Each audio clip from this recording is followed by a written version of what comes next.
দর্শক, এ বিষয়ে আরো খবর জানাতে যুক্ত হচ্ছেন সহকর্মী রফিকুল ইসলাম খান। রফিক, সবশেষ আর কি তথ্য রয়েছে আপনার কাছে?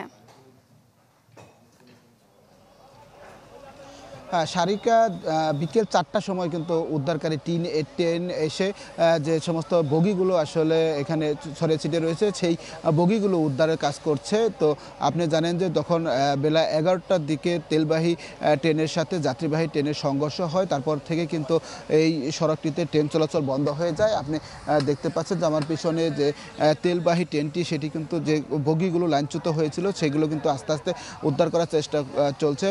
যে একটি রিলিফ ট্রেন এসেছে ৪টা কিছুক্ষণ আগে, এবং ৪টা থেকে কিন্তু পেছন দিক থেকে যে বগিগুলো আছে সেই বগিগুলো লাইনের ওপর তুলে তারপর এখান থেকে টেনে নিয়ে পার্শ্ববর্তী একটি স্টেশনে সেগুলো রাখা হচ্ছে। এভাবে কিন্তু এই রেল লাইনের ক্ষতিগ্রস্ত যে বগিগুলো রয়েছে সেইগুলো উদ্ধারের কাজ করছে।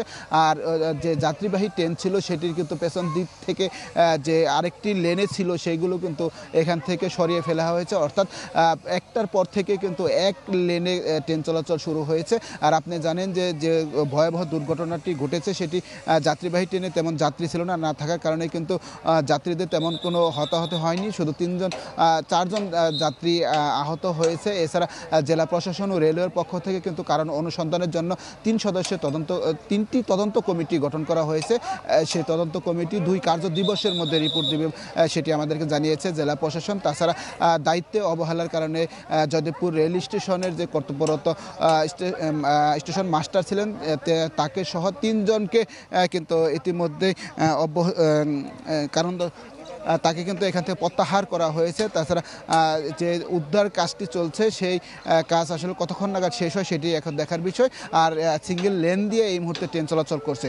এখান থেকে এই ছিল সর্বশেষ খবর। সারিকা। রফিক, ধন্যবাদ আপনাকে। দর্শক, গাজীপুর থেকে ট্রেনের বগি লাইনচ্যুতের ঘটনা নিয়ে জানাচ্ছেন সহকর্মী রফিকুল ইসলাম খান।